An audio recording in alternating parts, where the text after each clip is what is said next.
한국이 KF-21의 다음 전투기 사업을 추진하고 있습니다. KF-21로 워밍업을 끝낸 대한민국이 다음 카드로 국산 엔진이 달린 한국형 차세대 전투기인 KF-XX를 꺼내들 준비를 하고 있습니다. 공군은 2030년대 후반 KF-16과 KF-16V의 순차적 도태가 시작되기 전에 전력 공백을 제로로 만드는 시간표를 맞추고 산업계는 16,000파운드급 이상 신형 터보팬과 유무인복합 전투 개념을 결합해 F-35급 추력의 쌍발 전력과 내부 무장창까지 바라보는 5세대 이상의 플랫폼을 계획하고 있습니다. 여기서 핵심은 순서입니다. 이번엔 기체부터가 아니라 엔진과 무장을 먼저 잡고 그 다음에 기체 항전으로 올라가는 전공법으로 가려고 하는데요. 그래야 수출 통제에 휘둘리지 않고 가격과 일정 그리고 성능을 우리가 주도할 수 있기 때문입니다. 바로 이것이 우리가 수십 년간 겪어온 엔진 의존의 굴레를 끊고 한국을 무시했던 나라들에게 제대로 역관광을 시전하는 길입니다. 미국 승인대기 타국 부품 대체 같은 답답함은 여기서 끝내야 합니다. 우리 손으로 만든 심장과 우리 전장에 맞춘 전술 두뇌를 얹은 한국형 스텔스 전투기, 이건 단순한 차기 기체가 아니라 아시아 항공전 양상을 바꾸는 게임 체인저가 될 겁니다.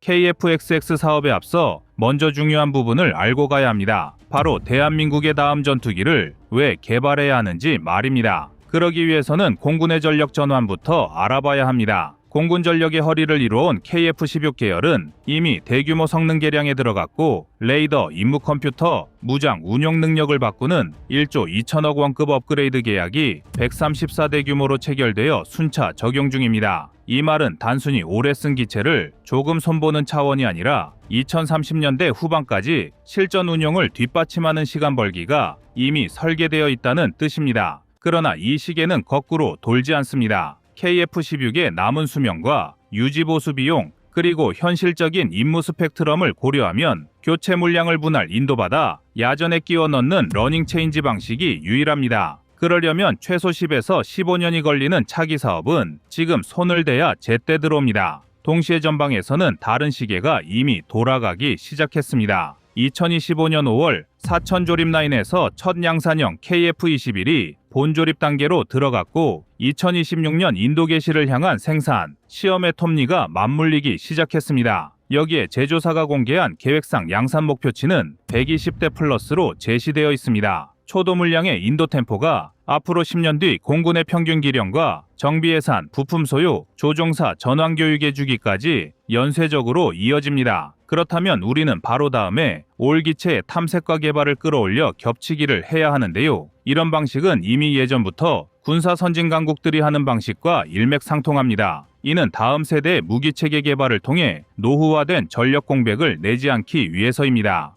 여기서 중요한 건 사업의 문법입니다. 우리 무기 획득은 소요제기 합참, 검토 탐색 개발, 체계 개발, 양산 배치의 관문을 거칩니다. 각 관문은 기술성, 사업성, 군사적 효용을 정량으로 거릅니다. 여기에 전투기는 더합니다. 채공, 추력, 항전, 전술 데이터 링크, 전자전, 무장 통합이 하나라도 엇박자면 전체 달력이 미끄러집니다. 그래서 조기 리스크 제거가 성패를 가른다고 해도 과언이 아닙니다. 특히 조종사 전환 교육과 정비사 숙련도, 군수부품 국산화율, 소프트웨어 인증, 비행 제어 안전성 검증 같은 눈에 잘 안 보이는 공정이 일정의 발목을 자주 잡습니다. 지금 우리가 해야 할 건 여기에 칼날처럼 집중하는 겁니다. 그래서 단순시 차세대 전투기를 개발하는 것이 아니라 이를 뒷받침하는 산업의 준비 상태도 숫자로 확인해야 합니다. 또 장기적으로는 국산 엔진이라는 병목을 어떻게 다룰지가 곧 사업의 관성으로 바뀝니다. 현재 KF-21 블록 1, 2는 F414K 계열을 탑재하도록 설계되어 있고 이는 초기 양산 안정화와 수출형 인증에 유리한 선택이었습니다. 하지만 그 다음 단계부터는 이야기가 달라집니다. 차세대 전투기의 심장까지 우리가 확실히 쥐어야 다른 나라의 수출 통제에서 벗어날 수 있고 그에 따른 군비의 적정 재고를 보유할 수 있습니다. 이렇게 되면 정비비 폭등 같은 외생 변수가 우리 국방을 흔들지 않습니다. 때문에 엔진은 전투기의 운명이라는 명제를 부정할 제조사는 없습니다. 그래서 국내 산업계가 밀어붙이는 게 16,000파운드급 신형 항공 엔진의 선행 개발입니다. 여기서 핵심은 지금 안 하면 나중에 못한다는 구조입니다. 5세대급, 6세대급 엔진은 라이선스 파트너조차 제한되는 흐름으로 흘러가고 있고 부품 공급성과 소스코드 접근성은 통째로 외부 변수입니다. 반대로 우리가 설계권과 인증권을 확보하면 무장 통합, 전술 소프트웨어 확장 등 장기 수명 부품의 국산화율을 숫자로 관리할 수 있습니다. 그 숫자가 곧 작전 가용률과 시간당 비행 단가로 변환되어 야전의 체감 성능을 바꿉니다. 그동안 우리는 외국산 엔진과 무장체계 또 소프트웨어의 승인 통제에 발목 잡혀 비행할 능력이 있는데도 종이 위의 전력으로 남았던 시간들이 있었습니다. 이는 F-15K나 F-35가 잘 증명해줬는데요. 이건 감정의 문제가 아니라 구조의 문제입니다. 그래서 이번 전투기 전환은 엔진, 무장, 항전, 주권기체 성능의 실전화 수출형 인증의 역피라미드로 설계될 가능성이 상당합니다. 과거처럼 기체부터 멋지게 뽑아놓고 핵심 구성품 승인에 시간을 질질 끄는 패턴은 이미 경험을 했기 때문입니다. 그래서 이번에 공군이 계획 중인 차세대기는 혼자 잘 싸우는 전투기가 아니라 조기경보, 전자전, 지대공, 장사정 타격, 정찰자산과 함께 임무 체인을 닫는 노드입니다. 따라서 요구 성능은 단순 속도나 기동뿐 아니라 분산 아키텍처를 통한 임무 컴퓨팅 확장성을 노리고 여기에 더해 무인기까지 출격시키는 원격 무장 통제까지 포함될 것으로 보이는데요. 즉 전투기계의 역량을 팀 구성 능력으로 환산하는 시대라면 소프트웨어와 개방형 표준을 얼마나 먼저 깊게 가져가는지가 승부처입니다. 그래서 차세대 전투기 개발의 핵심은 심장부터 잡는 역발상입니다. KF-21 블록 1, 2가 F-414K로 안정 양산을 타는 동안 차세대기는 16,000파운드급 이상 신형 엔진과 내부 무장창,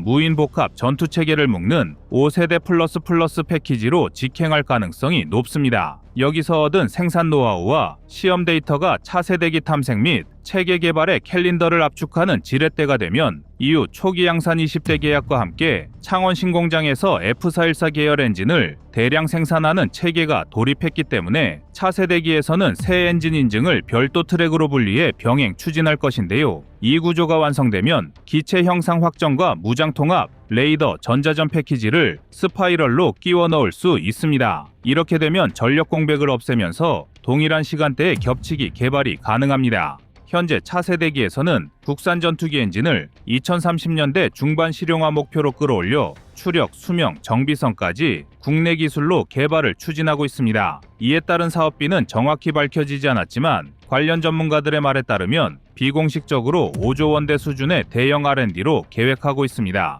여기에 창원 엔진 라인의 면허 생산 경험과 시험 정비 인프라가 미천으로 깔립니다. 이 조합이 바로 타국의 기술 의존도에서 벗어날 유일한 방법입니다. 이와 함께 전투기의 생존성을 올리는 내부 무장창도 함께 개발될 예정입니다. 외부에서 내부 수납으로 넘어가면 RCS 항속 초전 개시 효율이 동시에 좋아집니다. 그래서 차세대 한국형은 기체 크기나 무장 조합 등을 고려할 때 중형급 베이 설계가 현실적입니다. 초도는 단거리 공대공, 스탠드오프 유도탄 소형화 패키지로 시작하고 이후 베이 길이를 확장하거나 투베이 분리 방식을 검토해 탄두 질량과 사거리의 균형을 맞추는 게 정석입니다. 내부 무장창이 되면 한 번 보고, 한 번 쏘고, 한 번 빠지는 임무 체인이 가능해지고 공대지 초전에서 드러내지 않고 빠지는 생존성이 올라갑니다. 전술은 무인 복합으로 완성되는데요. 쌍발 전투기는 전자전 분장을 하면서 저피탄 편대 드론이 적중심 깊숙이 침투해 제밍 및 습격을 나눠 맞습니다. 한국형 로열 윙맨은 1톤급 내외 페이로드에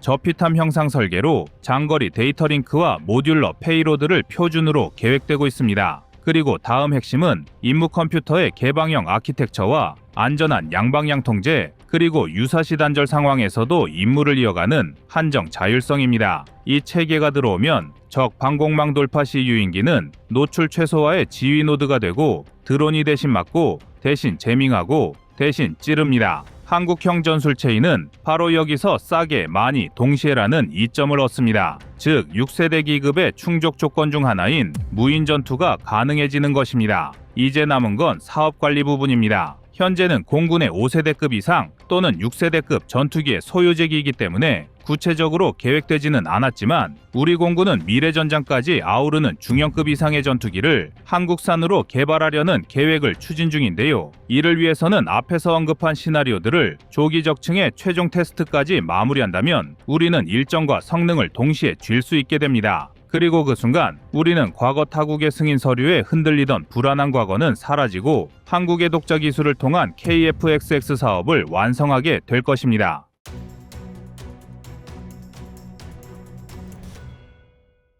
다음은 25년 2월 20일 미궁 KF-21 공대공 영상입니다.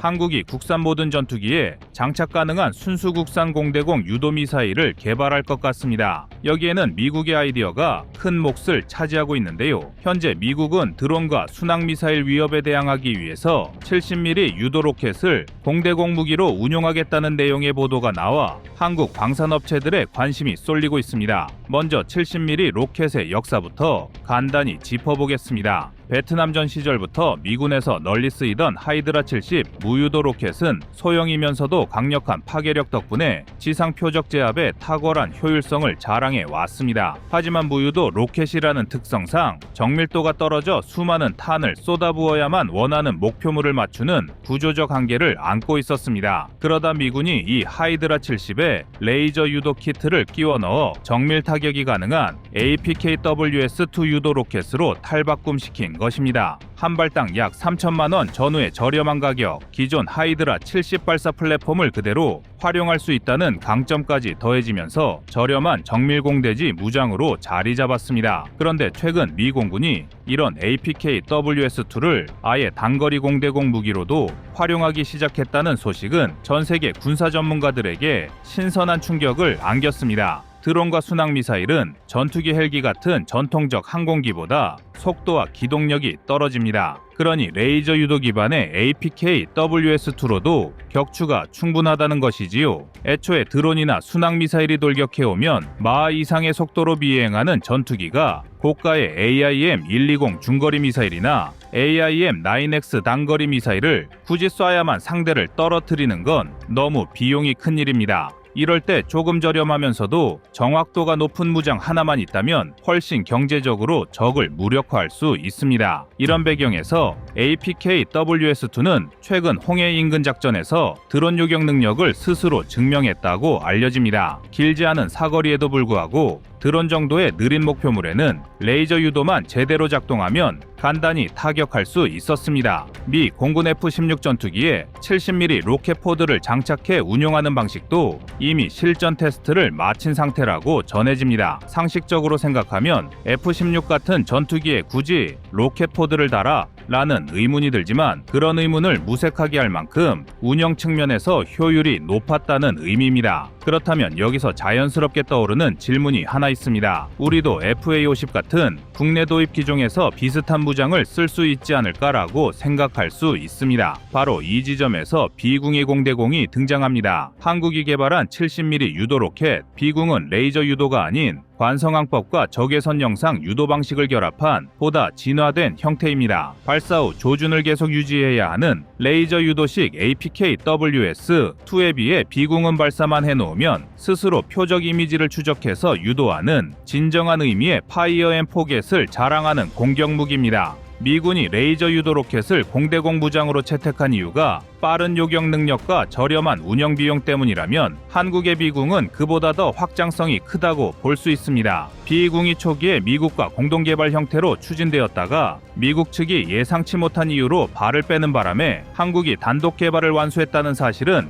이미 한국 방산사에 꽤 유명합니다. 그런데 알려지지 않은 이야기가 하나 더 있습니다. 바로 비궁의 핵심 구성품 중 일부가 미국 측 주도로 개발될 예정이었으나 한국이 독자적으로 열영상 탐지부를 국산화하기로 결정하면서 초기 연구 예산 배분에 갈등이 있었다고 전해집니다. 이 과정에서 미국 해군이 APKWS-2의 단점을 보완하고 싶어하던 의지가 반영되었지만 결국 미국 내부 사정으로 사업이 교착됐다는 것입니다. 그 뒤로 한국이 계획을 바꿔 자체 개발로 돌진한 결과물이 비궁인데요. 결론적으로 미 해군과 협업으로 시작했던 프로젝트가 한국 주도형으로 뒤바뀌는 중에 어차피 레이저 유도만으로는 다중 표적 처리나 안개 연막에서 불리하다면 IR 영상 유도를 결합해 안정성을 높인 것입니다. 이 과정에서 애초에 예상했던 단가보다는 소폭 상승했지만 발사 후 자동 추적이 가능해졌고 안 좋은 기상 조건에서도 운용할 수 있게 되었습니다. 즉 APKWS-2보다 종합적인 유도 성능이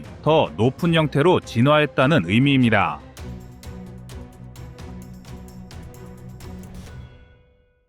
비궁의 기본 사거리는 헬기 탑재 기준으로 8km 전후로 알려져 있지만 항공기에서 공중 발사할 경우엔 이보다 훨씬 늘어날 수 있습니다. 실제로 APKWS-2도 헬기가 쏠 땐 유효 사거리가 5km 안팎이지만 고정익 전투기가 고고돼서 발사하면 최대 11km까지 도달하는 것으로 알려져 있습니다. 군사 전문가들은 비궁 또한 FA-50 등의 전투기가 높은 고도와 빠른 속도를 활용해 발사한다면 최대 10km 이상은 충분히 바라볼 만하다는 분석을 내놓고 있습니다. 이 정도면 드론, 수송기 혹은 저속 표적 등을 요격하기에는 아주 충분한 성능이라 할 수 있습니다. 최근 전 세계적으로 무인기, 특히 군집 드론 공격이 확산됨에 따라 국방의 개념이 기존 대형 전투기 대결에서 소형 표적을 얼마나 효율적으로 쳐낼 수 있느냐로 옮겨가고 있습니다. 고가의 중거리 미사일 한 발 쏴서 드론 한 대를 떨어뜨리는 건 비용 측면에서 너무 손해입니다. 이럴 때 한 포드에 7발씩 장전해 순차적으로 쏠 수 있는 저렴한 공대공 유도 로켓이 있다면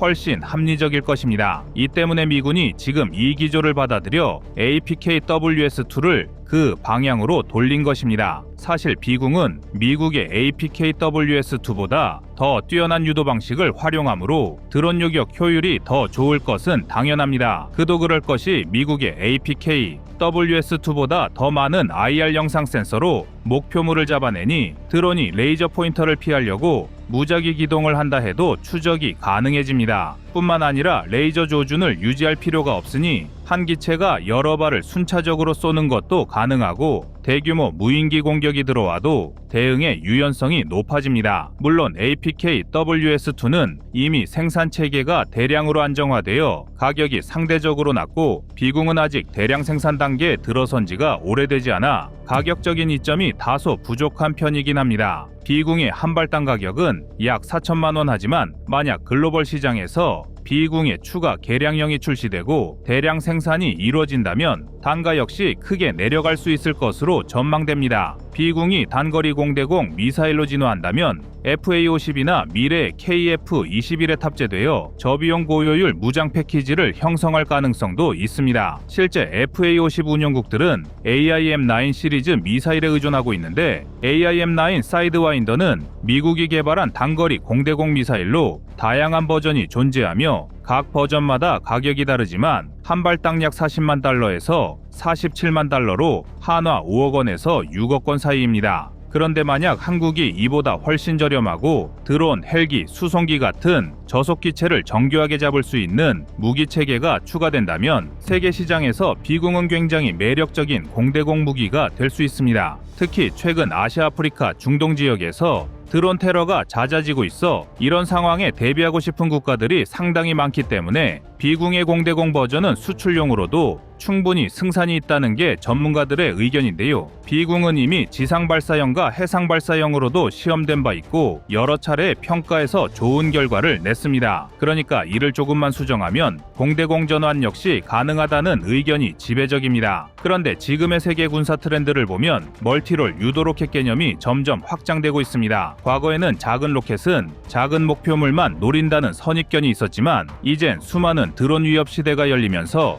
구경 70mm급 유도 로켓도 훌륭한 공대공 자산으로 인정받는 분위기입니다. 그리고 이것을 미군이 APKWS-2를 F-16 표준 무장 목록에 올린 것이 결정적 신호로 작용하고 있습니다. 즉 향후 세계 각국도 유사한 형태의 소형 공대공 무장 확보를 본격적으로 추진할 가능성이 높아진다는 뜻입니다. 게다가 어차피 하이드라 70 계열 로켓 발사기를 활용하면 기존 인프라를 크게 바꾸지 않아도 되니 도입 부담도 덜합니다. 이 흐름에 맞춰 한국도 비공해 적용 범위를 넓히거나 아예 공대공 전용 버전으로 재탄생시킬 경우 충분한 시장 경쟁력이 생길 수 있습니다. 마지막으로 그럼 우리가 궁금해하는 건 정말로 비공을 FA-50에 달 수 있을까라는 점일 것입니다. 일반적으로 전투기에 새로운 무장을 적용하려면 통합시험을 거쳐야 합니다. 여기에는 시뮬레이션, 풍동시험, 비행시험, 사격시험 등 복잡한 과정을 다 통과해야 합니다. 하지만 지난 몇 년 동안 한국은 FA-50과 KF-21을 통해 무장 통합 분야에서도 기술력을 쌓아왔습니다. T-50 시리즈가 점차 고등 전투기로 진화하며 다양한 공대지, 공대공 무장을 통합해 성공시켰습니다. 즉, 군 당국이 드론과 헬기, 그리고 저속 항공기 등을 효율적으로 요격하기 위해 비공 공대공 버전을 FA-50에 달자고 결심한다면 빠르게 전력화할 수 있다는 뜻입니다. 이번 미공군의 APKWS-2 공대공 무장화 사례는 앞으로 소형 유도 로켓의 활용 분야가 얼마나 확장될 수 있는지 명확히 보여줍니다. 이미 한국의 비공은 기술적으로 한 단계 앞선 관성 플러스 IR 유도 방식을 탑재했기에 진정한 파이어 앤 포겟 능력을 지니고 있습니다. 대량 생산이나 수출 판로를 다각화한다면 생산 단가도 지금보다 더 안정화될 것입니다. 이렇게 되면 드론이나 저속기체가 창궐하는 현대전에 대응할 최적의 무기를 갖는 몇 안 되는 국가가 될 확률이 높습니다. 이제 전쟁의 양상은 저비용 대량 공격 대 저비용 대량 방어의 양상으로 흘러가고 있습니다. 미군이 노리는 이 점을 한국도 적극적으로 받아들여 비공 공대공 버전의 가능성을 더욱 폭넓게 연구해본다면 머지않은 미래에 비공이 세계 시장에 한 획을 긋게 될 텐데요. 아직까지 한국의 비공이 글로벌 인지도 면에서 APKWS-2보다 뒤처지는 건 사실이지만 실전 배치와 수출 성과가 쌓인다면 비공 또한 K9 자주포나 천무처럼 세계 무대에서 훨씬 주목받게 될 무기로 진화하게 될 것입니다.